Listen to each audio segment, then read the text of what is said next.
Bapak Prabowo betul-betul menginginkan semua menteri yang akan membantu beliau nantinya betul-betul mencintai negara ini, setia kepada negara ini. Pak Prabowo akan membentuk badan pengawasan kinerja semua menteri, wakil menteri, dan badan-badan yang ada di bawah kepresidenan. Konon katanya ada juga tokoh yang meragukan mengenai makan gratis, makan bergizi untuk anak-anak sekolah dan ibu hamil.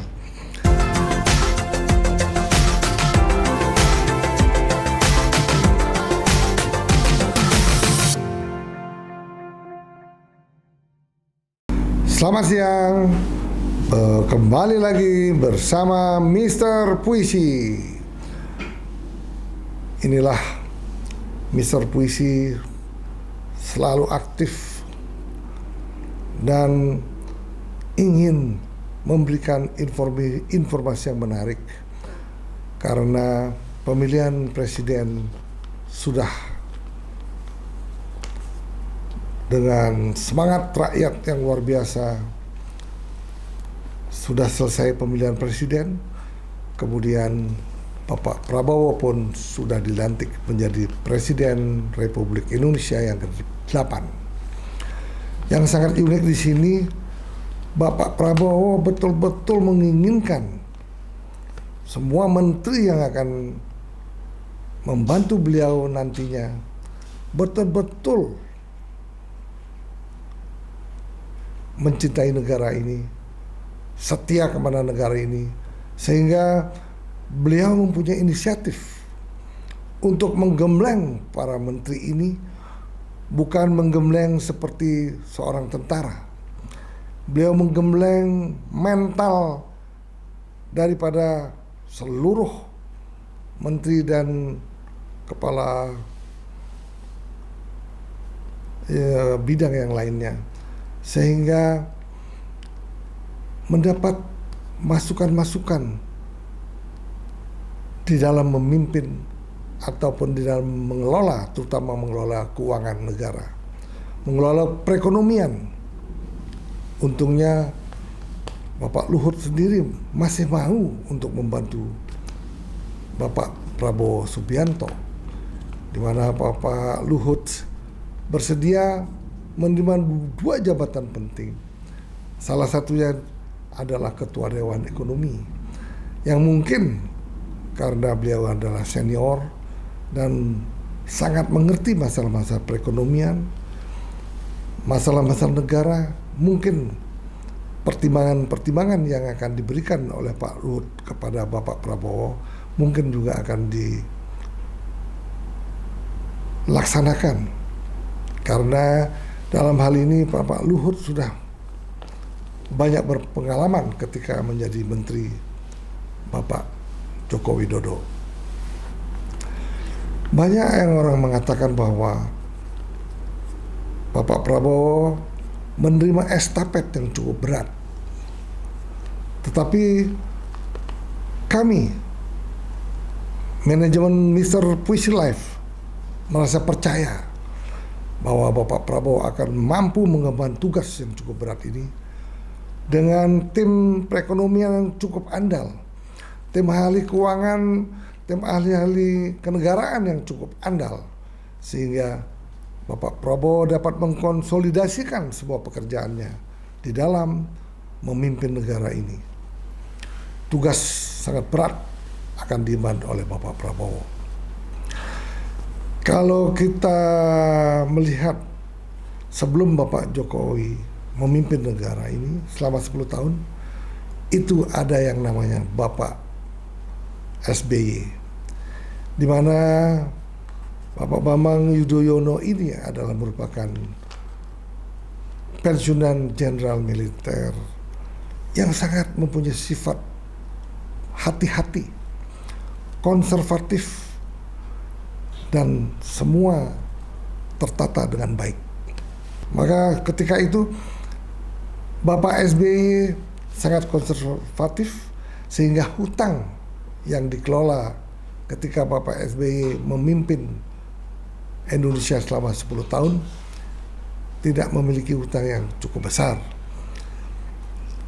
Namun yang sangat meyakinkan pada waktu itu, Bapak SBY pertumbuhannya pernah mencapai 6%. Utang yang tidak terlalu besar, pertumbuhannya hanya bisa mencapai 6%. Tetapi tentunya Bapak SBY itu berhati-hati dalam membangun infrastruktur. Sehingga apa yang dibangun oleh Bapak SBY tidaklah semasif dibangun infrastruktur oleh Bapak Joko Widodo. Nah, dengan masifnya pembangunan infrastruktur oleh Bapak Jokowi, maka kita tahu bahwa hutang ketika Bapak Joko Widodo memimpin negeri ini sangatlah tinggi. Kalau tidak salah, hutang negara sampai tahun 2024 ini mencapai 8.500 triliun.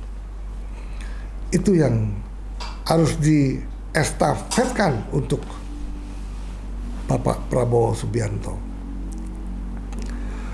Tapi yakinlah, tim Bapak Prabowo ini tim yang cukup lengkap, akan berpikir secara jernih dan bekerja secara sukarela dan keras, karena wejangan-wejangan yang telah diberikan oleh Bapak Prabowo ketika di Magelang itu mempunyai nilai positif di dalam membina mental para menteri dan para wakil menteri dan para kepala ketua badan untuk bisa membantu Bapak Prabowo sehingga mencapai tujuan yang telah diprogramkan oleh Bapak Prabowo Subianto. Beban utang itu 8.500 triliun, tapi untunglah debt service ratio hanya mencapai 38% lebih. Banyak orang pengamat ekonomi, banyak orang menteri, banyak orang ahli ekonomi, perekonomian ini masih bagus. Tetapi kalau debt service ratio-nya makin meninggi karena hutang itu akan dibayar dengan hutang, itulah bisa mengkhawatirkan negeri ini. Tetapi kiat-kiat apa yang telah dilakukan oleh tim Bapak Prabowo, kami yakin Bapak Prabowo akan mampu melewati hal-hal yang seperti ini. Tantangan apa sih yang sebetulnya yang harus dibicarakan oleh para menteri, oleh para ekonomi di bawah Bapak Prabowo? Tantangan tahun 2025 adalah tantangan yang sangat berat. Karena hutang jatuh tempo 2025 itu sejumlah kurang lebih 800 triliun. Hutang itu merupakan hutang yang cukup memberatkan bagi Bapak Prabowo itu sendiri. Karena Bapak Prabowo telah memprogramkan juga mengenai makan gratis itu yang setiap tahunnya mungkin akan menguras APBN sebanyak 400 triliun. Itu yang menjadi masalah sangat penting. Di mana hutang yang jatuh tempo ini yang sangat perlu dipikirkan oleh pemerintahan Bapak Prabowo, karena hampir 90% hutang tersebut berasal dari surat berharga negara. Sisanya 10% dari pinjaman. Kita pun tahu bahwa surat berharga negara itu akan jatuh tempo 2025. Pastilah surat berharga ini tidak bisa di-restructure seperti hutang-hutang pinjaman negara. Nah, kalau tidak tepat untuk membicarakan hal ini, untuk menganalisa hal ini, maka takutnya hutang ini akan juga dibayar dengan hutang. Lain halnya 10% hutang pinjaman itu ya itu masih bisa di restructure, bisa ditunda sehingga hal itu tidak memberatkan. Tetapi masalahnya adalah utang ini hampir 90% adalah merupakan utang surat berharga. Maka sangat luar biasa sekali. Seperti yang kita ketahui, pidato-pidato Bapak Prabowo menginginkan para menteri, para pembantu-pembantu presiden itu melakukan efisiensi, tidak melakukan kegiatan-kegiatan yang non-produktif. Nah, tentunya akan banyak juga masalah-masalah yang untuk menanggulangi masalah ini, masalah kebocoran negara ini tidak akan dan tidak mudah-mudahan tidak akan terjadi karena gemblengan Bapak Prabowo ketika ada di Magelang kebanyakan sekali menginginkan bahwa Bapak Prabowo mempunyai visi dan misi yang sama dengan pembantu-pembantunya, melakukan kegiatan yang sangat efisien dan memberantas habis kebocoran APBN. Ketika kebocoran APBN ini tidak ada, maka perekonomian kita pastilah akan sehat. Marilah kita dengarkan pidato Bapak Prabowo Subianto, bagaimana caranya Bapak Prabowo untuk mengurangi kebocoran dan melakukan kegiatan-kegiatan secara efisien. Marilah kita lihat sejenak apa yang dikatakan oleh Bapak Prabowo Subianto. Saudara-saudara sekalian, kita juga memilih sistem politik demokratis. Kalau kita negara otoriter, mungkin kita cukup menjalankan semua dengan jumlah penduduk yang sedikit. Jadi saudara, ini tidak masalah. Yang penting kita bekerja dengan efisien. Yang penting kita tidak bekerja dengan seenaknya. Saya minta Menteri Keuangan, saya minta semua Menko, saya minta semua Menteri telusuri lagi alokasi APBN, pelajari lagi DIPA, pelajari lagi. Saya minta detail kegiatan-kegiatan yang terlalu seremonial, terlalu banyak seminar, terlalu banyak sarasehan, terlalu banyak konferensi, terlalu banyak perjalanan luar negeri, mohon dikurangi. Kita harus memberi contoh. Fokus kita adalah pembangunan ekonomi, kesejahteraan rakyat ke dalam. Jangan mengada-ada studi banding belajar pramuka ke negara lain, ya. Saya minta efisien. Saudara-saudara, kalau sudah perhatikan dalam pemerintahan yang saya bentuk, saya perkuat kepala staf kepresidenan. Saya perkuat itu, saya ada tambah lagi Badan Pengendalian Pembangunan dan Investigasi Khusus. Tugas mereka adalah memonitor semua program, semua proyek yang kita akan lancarkan. Saya juga membentuk suatu badan baru, Badan Percepatan Pengentasan Kemiskinan. Badan ini akan mempelajari, akan mengikuti semua program-program perlindungan sosial, semua program-program bantuan ke bagian golongan rakyat yang masih perlu bantuan intervensi.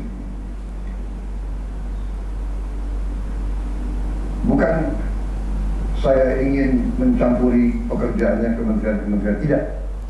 Tapi saya ingin membantu. Di mana ada bottleneck, di mana ada kesulitan, segera kita atasi. Marilah kita jujur mengakui bahwa birokrasi di kita sangat terkenal. Sangat terkenal. Ribetnya, sangat terkenal lambatnya, bahkan ada pembicaraan oleh rakyat kita bahwa birokrasi pemerintah kita sering mempersulit, bukan mempermudah keperluan rakyat. Bahkan ada yang mengatakan kalau bisa dibikin sulit, kenapa dibikin mudah? Ya, ini saya minta menteri-menteri sekarang, mari kita lebih berani, mari kita lebih tidak ragu-ragu untuk memberi pelayanan yang terbaik kepada rakyat kita. Jangan ragu-ragu, kalau saudara tidak puas dengan pejabat-pejabat di bawah Anda, laporkan, segera kita ganti. Begitu banyak orang yang mau mengabdi. Tidak ada orang di sini yang kebal, yang tidak patuh, tidak bekerja keras untuk bangsa dan negara dan rakyat. Saudara, saya beri wewenang, copot segera. Suruh tinggal di rumah aja, daripada bikin susah kita. Saudara-saudara sekalian, saya kira dalam waktu dekat saudara-saudara akan segera menyiapkan program kerja saudara masing-masing.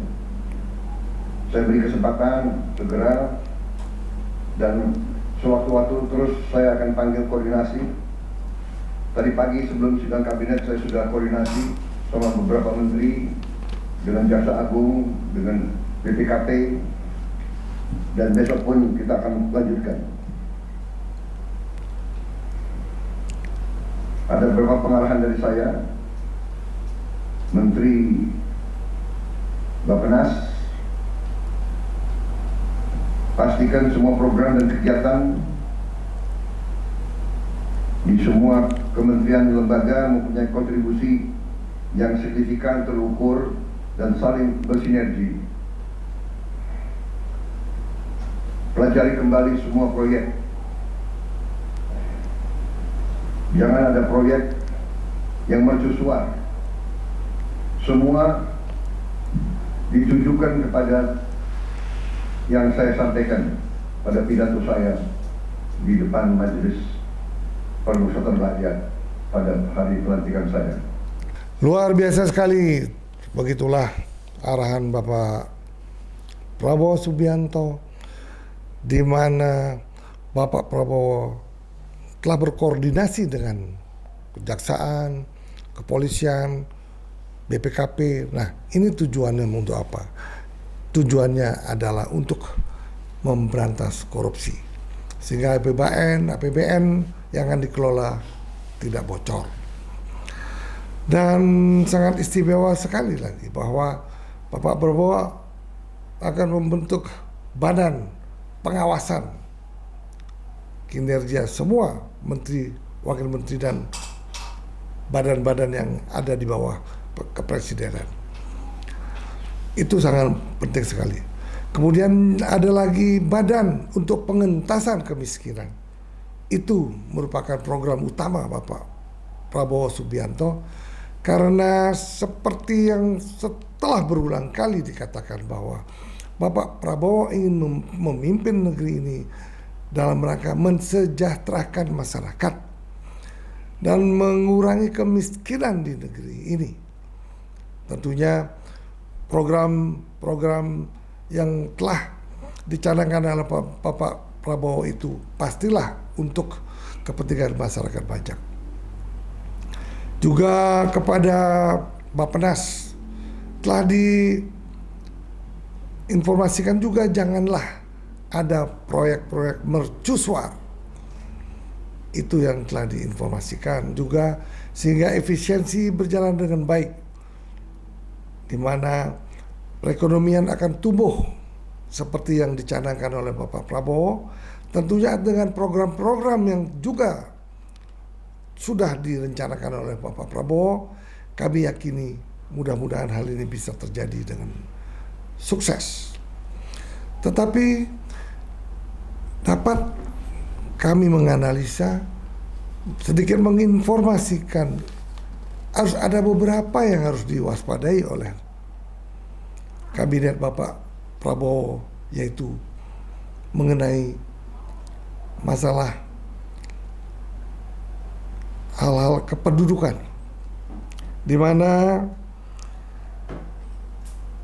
krisis lapangan kerja ini sudah akan mulai ada karena bertambahnya penduduk yang begitu dahsyat. Maka krisis tenaga kerja ini perlu diantisipasi oleh Bapak Prabowo Subianto. Kurang lebih 8 juta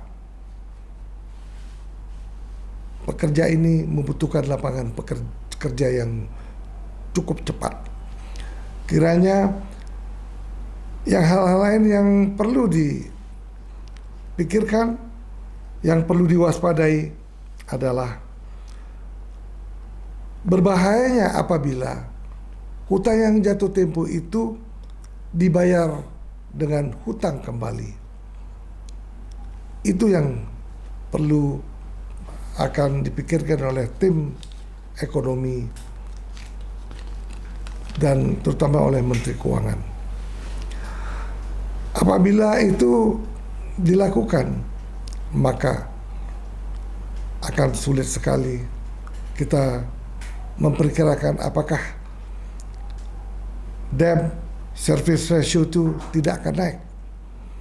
Tentunya kalau itu yang dilakukan, maka debt service ratio itu bisa akan naik menjadi 40% ke atas.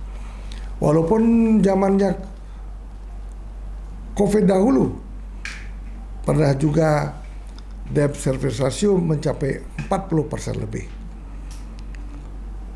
Tetapi saat itu masih aman karena masih pertumbuhan ekonomi masih positif, yaitu 3%.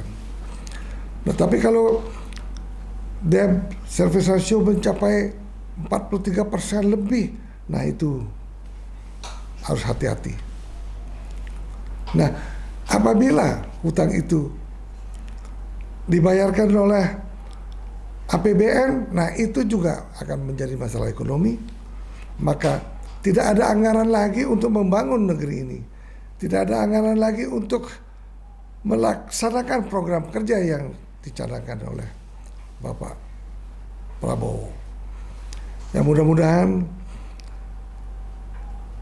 apa yang kami bicarakan tentunya harus diwaspadai oleh para pemimpin perekonomian di negeri ini. Nah, waspada apa lagi yang perlu kita waspadai adalah menaiknya nilai tukar rupiah terhadap mata uang asing. Rupiah kita sangat terpuruk kalau kita bandingkan dengan mata uang asing. Nah, inilah yang perlu dikaji lagi. Maka yang paling penting di sini apa yang diprogramkan oleh Bapak Prabowo, yaitu hilirisasi, sehingga PDB itu bisa naik, ekspor akan jauh lebih tinggi dari impor. Itu yang terjadi nantinya apabila hilirisasi nikel, boksit, timah, dan lain-lain itu bisa dilakukan dengan baik oleh pemerintah, maka PDB kita aman. Bapak-bapak dan para hadirin sekalian,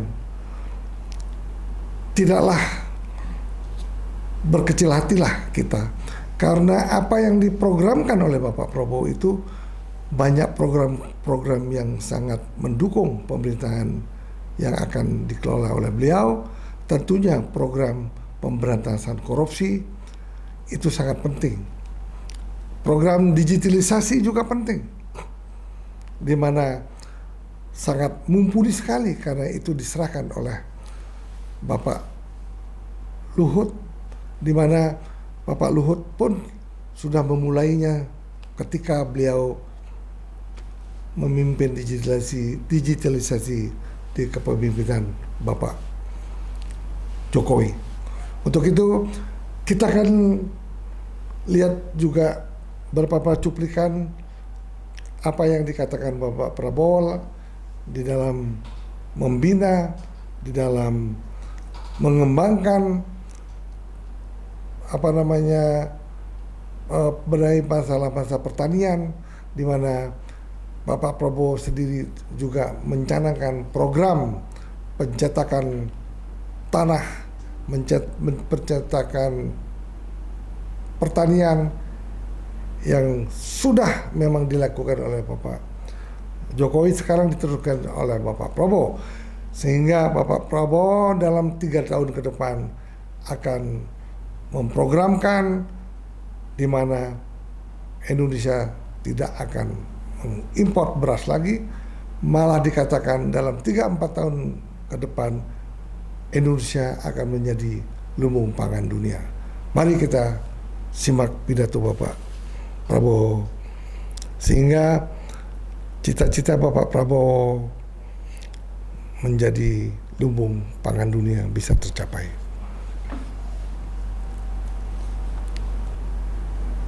Prioritas dasar karena situasi global, perang besar bisa pecah setiap saat. Kita harus jamin kemampuan kita memberi makan rakyat kita sendiri. Swasembada energi mutlak. Kita bersyukur kita punya sumber alam yang sangat besar. Kita sekarang tidak boleh ragu-ragu memanfaatkannya sebaik-baiknya. Hilirisasi kunci daripada kemakmuran. Nah ini mulai dari sini ya. Karena itu Mulai hilirisasi. Saya minta menteri-menteri terkait, Menteri Investasi, Hilirisasi, Menteri Bappenas, Menteri SDM, dengan beberapa menteri lain dibantu oleh tentu Menko Perekonomian dan Ketua Dewan Ekonomi Nasional. Saya minta segera inventarisir proyek-proyek penting dalam program hilirisasi kita. 26 komoditas, proyek-proyek yang vital dalam 26 komoditas tersebut yang harus dihilirisasi segera dirumuskan, bikin daftar, dan kita segera untuk mencari dana sehingga kita bisa mulai hilirisasi dalam waktu yang sesingkat-singkatnya. Kemudian program makan bergizi, Kepala Badan Gizi Nasional dan semua KL untuk siapkan, segera kita mulai dengan bergerak cepat, tepat sasaran, terukur, tapi jangan takut dengan kesulitan. Saya masih mendengar beberapa tokoh meragukan kemampuan kita untuk melaksanakan itu. Saya tidak katakan bahwa ini bisa selesai dalam 1 minggu, 2 minggu, atau 3 bulan. Tidak ada di antara kita yang punya tongkat Nabi Sulaiman. Tapi kita bisa berhitung, kita bisa mengelola, kita bisa alokasi dana, kita bisa kerahkan sumber daya, dan kita akan mencapai target yang kita tentukan. Saya hakul yakin, saya pertaruhkan kepimpinan saya. Bagi saya, makan bergizi untuk anak-anak dan ibu hamil ini adalah strategik. Yang tidak mendukung hal ini silakan keluar dari pemerintah yang saya pimpin. Kita satu tim, harus yakin semuanya. Ini bagian daripada rencana kebangkitan bangsa Indonesia. Dan sesudah itu, tentunya yang saya katakan pendidikan sangat mutlak. Saya sudah panggil Menteri Pendidikan Tinggi, Sains dan Teknologi dan Menteri Pendidikan Dasar Menengah. Kita sudah mempunyai gambaran besar bagaimana kita segera akan menyentuh semua anak-anak kita. Kita akan gunakan teknologi untuk mempercepat membawa pendidikan kepada anak-anak kita. Dan ini sudah itu tentunya kesehatan juga penting. Demokratisasi yang paling cepat, yang paling dirasakan oleh rakyat adalah pendidikan dan kesehatan. Luar biasa. Pidato Bapak Prabowo cukup tegas. Konon katanya ada juga tokoh yang meragukan mengenai makan gratis, makan bergizi untuk anak-anak sekolah dan ibu hamil. Saya yakin bahwa Bapak Prabowo yakin melaksanakan hal ini, tentunya dilaksanakan dengan bertahap dan terperencana. Dan beliau juga mengatakan bahwa yang sangat penting di dalam kedepannya negara yang kita cintai ini adalah mengenai SDM. Maka makan bergizi dan gratis itu memang sangat penting. Tentunya juga disitir oleh Bapak Prabowo, yaitu masalah-masalah pendidikan dan juga masalah kesehatan. Nah, inilah yang dikatakan demokrasi oleh beliau. Luar biasa, memang demokrasi yang akan beliau kerjakan, yang akan beliau laksanakan adalah demokrasi untuk mensejahterakan rakyat dan menghilangkan kemiskinan di bumi ini. Bapak-bapak, ibu-ibu, demikianlah, mudah-mudahan kita berdoa bersama.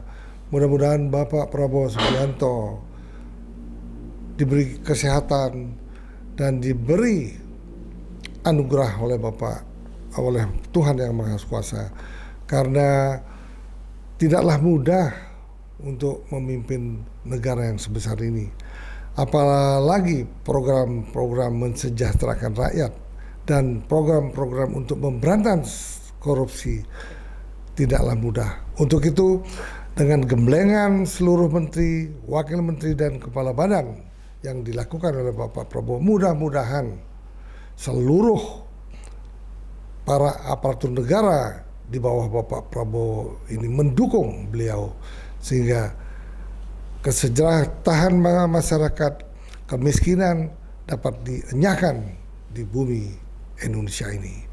Bapak-bapak, ibu-ibu, para hadirin sekalian, itulah tadi cuplikan masalah-masalah perekonomian mulai tahun 2025 yang akan datang ini. Mudah-mudahan dalam 5 tahun ini semua program pemerintah dapat berjalan dengan sukses. Para hadirin sekalian, lihatlah, tontonlah Mr. Puisi Live, dan jangan lupa subscribe, like, and share Mr. Puisi Live. Selamat siang, semoga berbahagia semua. Bye-bye.